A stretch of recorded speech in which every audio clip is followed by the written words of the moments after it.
Hi, I'm attachment specialist Adam Lane Smith, and today I want to talk to you about a very serious topic. I'm going to talk to you about how to reclaim your sex life after rape. Now, I worked for many years as a licensed marriage and family therapist. I treated mostly individuals, and my specialty was attachment and trauma, and the way those two things intersect. I have treated so much trauma. At every clinic where I worked, every site, every jail, every in-home system, whatever it was, I was given the hardest, biggest trauma cases. That was my specialty, and that was what all of my supervisors and clinical directors gave me, because they knew that I love helping people with trauma. It's my passion. It's the reason I got into this business, into all of this, into therapy, and now into attachment specialization.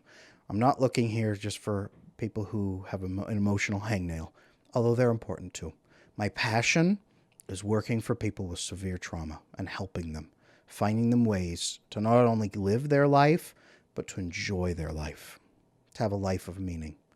So I have treated a tremendous amount of sexual abuse in both men and women, in children, lifelong abuse that continued for 20, 30 years, even after the person could have moved away, but was so deeply into the system that they couldn't believe they could ever leave. I've worked, oh man, there have been so many horrible, horrible, horrible sexual traumas I've worked with over the years, with some of the sweetest people you could possibly imagine. And one of the biggest issues was reclaiming their life after the sex, rape, sex assault, rape, everything, reclaiming their life. And sometimes that means reclaiming their sex life, because not everybody wants to live a life without sex.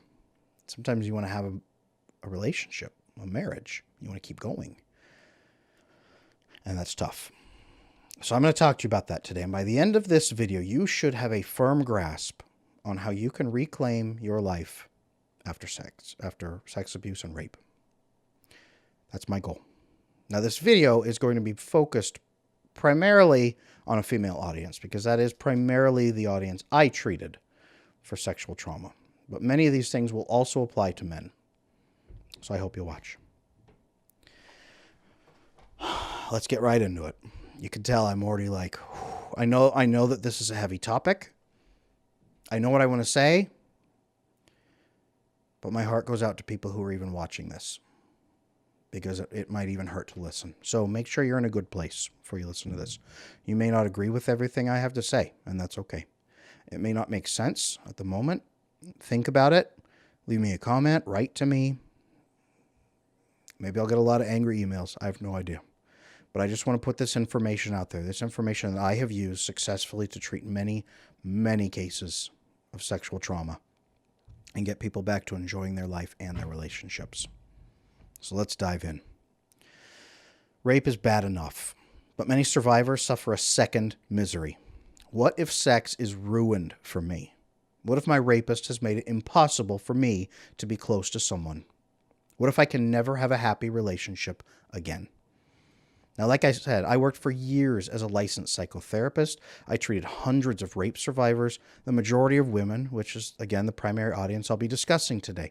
And to clarify, sexual child abuse in childhood and rape as an adult often have two separate sexual outcomes.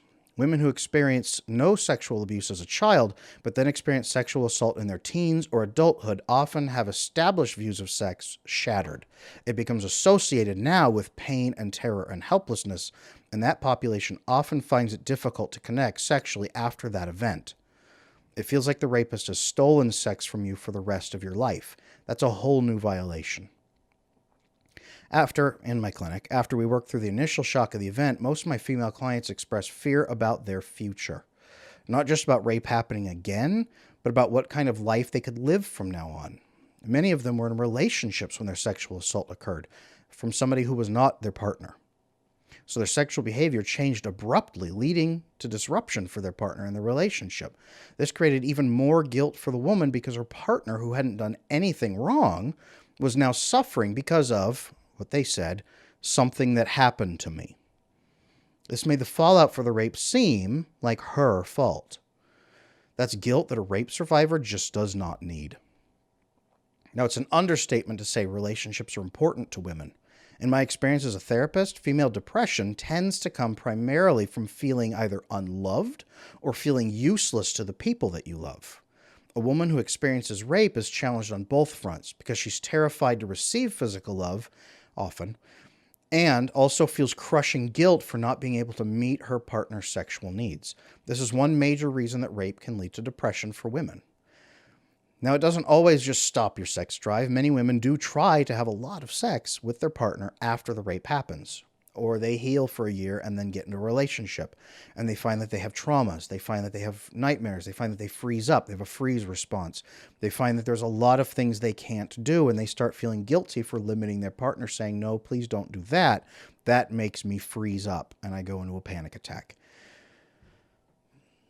It's not just that they can't have sex. Many of them want to. It's that they can't enjoy it fully, or they're afraid of it, or they feel guilty. That's who this audience is for right here. That's who this whole presentation here is for. Now, does all of that sound like a huge burden? Yeah, it is. It really is to live with that. But there's a way through it. Like I said, I've worked with hundreds of sexual assault survivors. I've helped them reclaim their joy in loving sexual relationships. It can happen. But you've got to be intentional about fixing it and understand what's going on. In fact, a woman's sex life, I will say this, can be better after she heals from sexual trauma than before the trauma happened. That's conditional. This is entirely dependent upon her taking a proactive and intentional approach to emotional partner engagement, better communication, and understanding her natural sex drive. Now, there are 3 steps that I gave people to reclaim sexual joy after rape. Step 1 is a hard one. I have to admit that. It's to understand why rape happens. This is important because the female sex drive is typically, sometimes not, but almost always, emotionally driven, connection driven, relationship driven. Female assault survivors usually ask, what did I do to inspire the rapist to assault me? What did I do to make him feel the feelings that would make me feel sexual? In the woman's mind, often, she must have led him on somehow and created emotional intimacy that inspired his lust. After all, that's the only reason she would ever have any sexual desires, inappropriate or other. This is also why women tend to blame other female rape victims. The standard female view is that arousal comes from emotional intimacy. So the woman must have done something to inspire the rapist. That's the thought, because that's how the female sex drive works. But that's not how male sexuality works. Men are visually stimulated creatures. A man can see 2 rocks together that reminds him of breasts, and bam, instant arousal. Has nothing to do with a human being outside of himself. His brain starts scrolling through the list of acceptable means of relieving that sexual tension. This is standard for men, and in a loving relationship, he'll become aroused by something, and he'll think immediately of his loving partner and go find her. That's how the male sex drive works, and I'm sorry to ruin that for women who think maybe it's better than that. It's really not.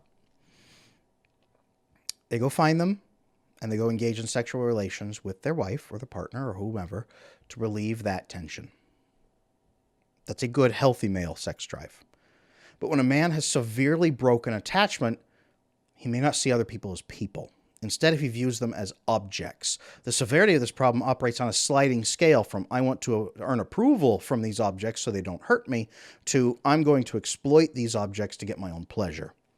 When a person rapes, they're just moving an object.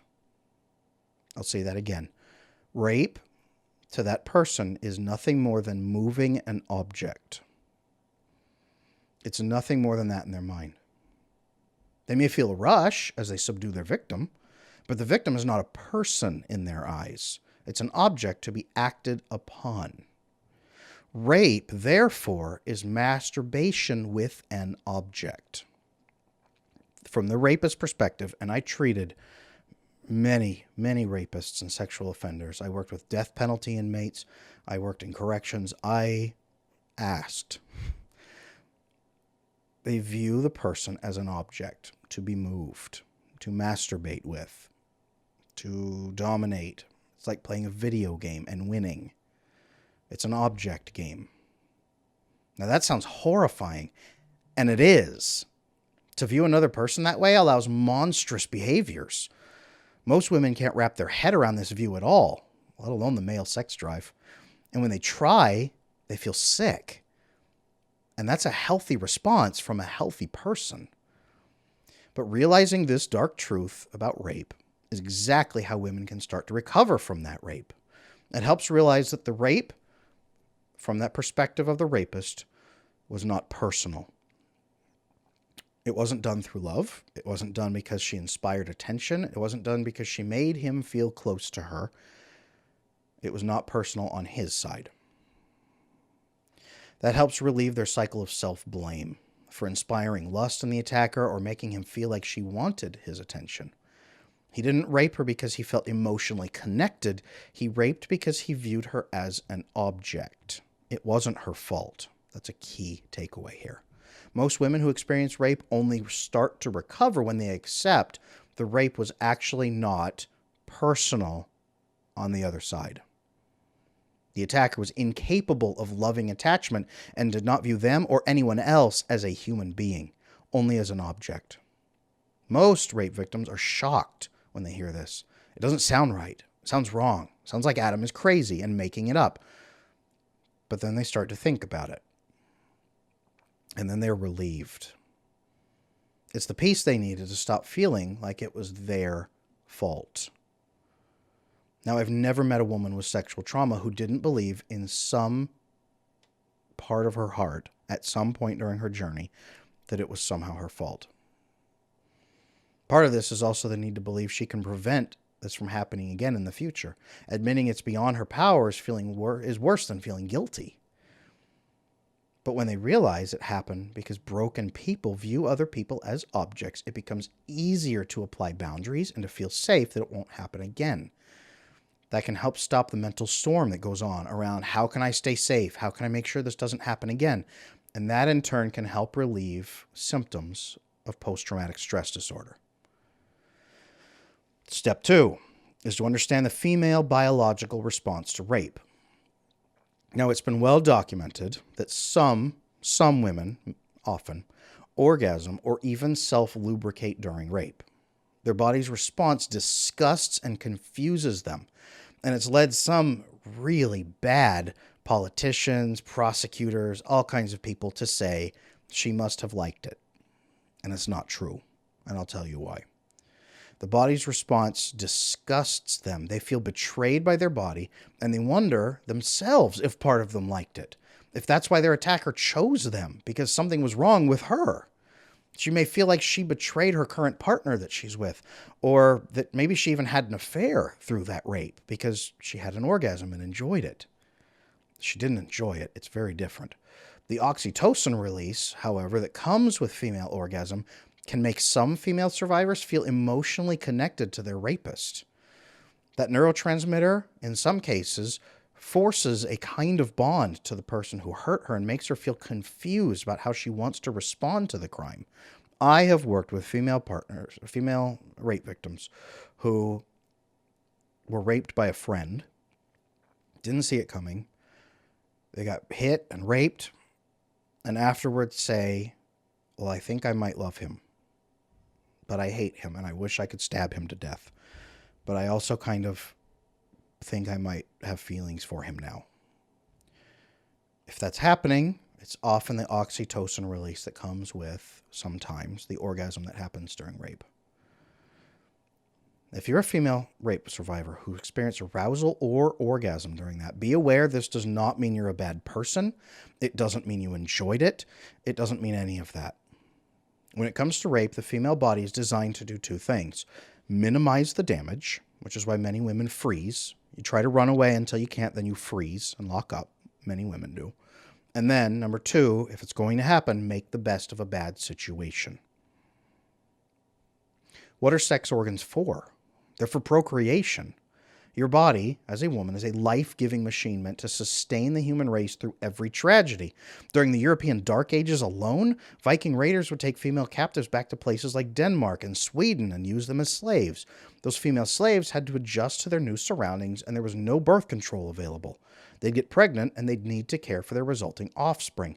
It makes sense that your body wants to lubricate during the act sometimes, so that you don't tear and shred, so you don't get brutally injured and bleed. Orgasm increases the odds of pregnancy by placing your cervix nearer to the deposit of your attacker's semen, if you will. And the oxytocin release makes you more likely to stay close to that person who impregnated you so that he might care for the resulting child and increase those odds of survival. Understanding this process is sometimes a huge relief for many female rape survivors because they finally realize their body did not betray them.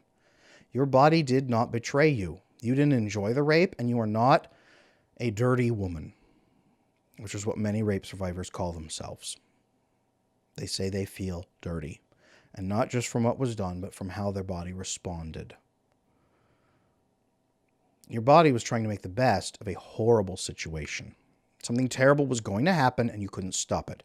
But your body was ready to at least redeem the minimum good. Your body is programmed to do what it did. You are not a bad person. You are just normal. This awareness often helps decrease the guilt on the female survivor's mind. Number one, she didn't inspire it. And number two, she didn't enjoy it. Those are two huge, huge pieces of guilt that I have worked with female survivors. Did I enjoy it, and did I cause it? No. But after rape, and even after understanding the first two steps, sex can still seem terrifying. Your brain now associates sexual intimacy with violence and helplessness. So, what can you do to break that association? It's easier than you think, and it usually doesn't require years of reconditioning in most cases. Step 3, to fix sexual trauma, is to make sure you have a loving partner you can trust. That may take some time. That partner needs to respect you and your boundaries, and you're going to need to tell them at least the surface details of what happened. At least that something happened. You don't need to give a moment-by-moment description. Most partners don't really benefit from that. It presents... Some partners struggle with the mental images. I'll just say that. Some partners struggle with the mental images if they've never experienced something similar. Doesn't mean you can't share it. That should be something you guys talk about before you reveal those things. Sorry about the painful truth. But explaining at any level, allows you to perform the following exercise with them to heal your relationship and heal yourself. Have your partner undress to just their underwear and lie flat on their back. You undress to just your underwear and you straddle their knees. You slide yourself up at your own pace until your crotches just touch. Your partner's job is to not use their hands. And in fact, you may discuss pinning their hands down so that you have a greater sense of control. You can kiss and rub together, but you keep the underwear on. And you, the one with the history of abuse or rape or assault, you initiate every touch. The partner's job is to stay passive and only respond to your initiations. Here's the key. Every so often you say stop, and everybody stops moving. It's like a grown-up game of red light, green light. Your partner needs to freeze completely. You may feel like you need to move an inch away and disconnect the contact, especially in the crotch. Or you may stay close and just freeze, whatever you need to do. Here's the key. You don't just say stop when you're feeling uncomfortable. Many women wait until they are already so miserable and they stay quiet and they just try to let the other partner have fun until it's just too much, and then they yell stop and they go into a panic attack. That's not what you're doing here. The point here is to say stop even when you feel good. Say stop when it's a little bit too much. Say stop when it's great. The point is to do it over and over and over and over and prove to your brain that you have total control and that your partner is trustworthy enough to stop. This helps your brain relearn that sex is not about helpless terror. You have control because your partner shares that control with you. It's based on trust and love, not who has the power. The goal of this activity is not for anyone to achieve orgasm, male or female. Warn your partner in advance. They'll not be achieving a full climax from this experience. The point is to build trust and to rewire your mental association about sex. This process is called systematic desensitization, which is a fancy way of saying doing something over and over until your brain learns that that thing isn't scary. Because the problem is that your brain has formed a terrifying association. You, outside of that, will say, yeah, no, sex is great. I'd love to do that again. And your brain says, nope, we'll die. It's training your brain. Two different pieces, yourself and your brain. Training your brain so that it doesn't stop you from doing what you want to do. Once your brain realizes that sex with this trusted partner is safe, your fear response should diminish and you can enjoy yourself again. Now, over the years, I've taught this method to a lot of female rape survivors. Some of them had experienced 2 or more unconnected assaults and suffered PTSD episodes when they tried to have sex with their partners. Many turned to alcohol and drugs to numb their brain enough to have sex, and most of them could not achieve orgasm. This method helped even the most traumatized women return to sexual health. They're able to connect with a committed partner whom they trusted and could experience sexual joy again. They were even able to experience orgasms because this activity adds an element of emotional intimacy and communication, which improves the experience. That's why many women who practice this method eventually report greater sexual satisfaction than they ever had before the assault, like I said at the beginning. The sex gets better because it has to. They don't have mindless sex, sure, but they can have intentional and loving sex with someone they actually care about and trust, which is really what you should be doing. And yes, the mindless sex can come back eventually. Give it a few months, a year, even a couple years maybe, depending on the severity of the trauma. Every time you have this healthy sex, your brain rewires its association. It's a numbers game until you overcome the initial trauma, and the impact is powerful. This level of intimate trust and connection can heal the association with sex and give female survivors a shot at a fulfilling and guilt-free sexual relationship. Sex after rape doesn't have to be a miserable experience. You can enjoy yourself. You need a partner that you can trust to stop when you say stop. Then you need to prove to your brain over and over and over that they really will stop. That's how you teach your brain to stop being afraid. Now, there's also other pieces. If the fear response is too much to even do this, there's treatments like EMDR, eye movement desensitization reprogramming, which is a fantastic treatment for many people for trauma. You can look that up in your local area, EMDR. Look that up and think about doing that. It's not talk therapy.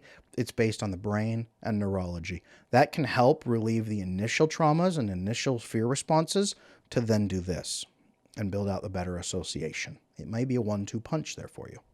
Take as much time as you need. This is not a burden to your partner because they'll thank you in the long run. And you can both have fun while you heal because you're both eventually having sex while you're doing it. Neither one of you may climax during the first few times, but if you're sharing intimacy, that's great. That'll make your relationship longer in the long term than any orgasm ever could. And I'll tell you one more secret from my years of practice. Most women start this process believing it will never work. But by the 3rd or 4th time they do it, they're fighting to hold back those orgasms. Then the underwear fly off, and then it happens. And I know that because I would tell my clients who came in to do this exercise with their partner, their loving partner, and resist having full intercourse for at least a month. And then, almost never failed, in 2 to 3 weeks, they'd come in blushing and admitting they couldn't help themselves. The emotional intimacy and the safe feelings this exercise creates are a powerful aphrodisiac. Love becomes more powerful than fear. True story. If you've experienced rape, you don't have to live with guilt or sexual loss anymore. Don't let anyone rob you of your joy. Take the time and learn to enjoy sex again. With the right approach, it can be better than ever. Thank you for watching. I'm Adam Lane Smith, attachment specialist. If this video has been helpful, please subscribe, leave a comment, like it. It helps the channel out really well. And I'd love to hear from you. Thank you. Until next time.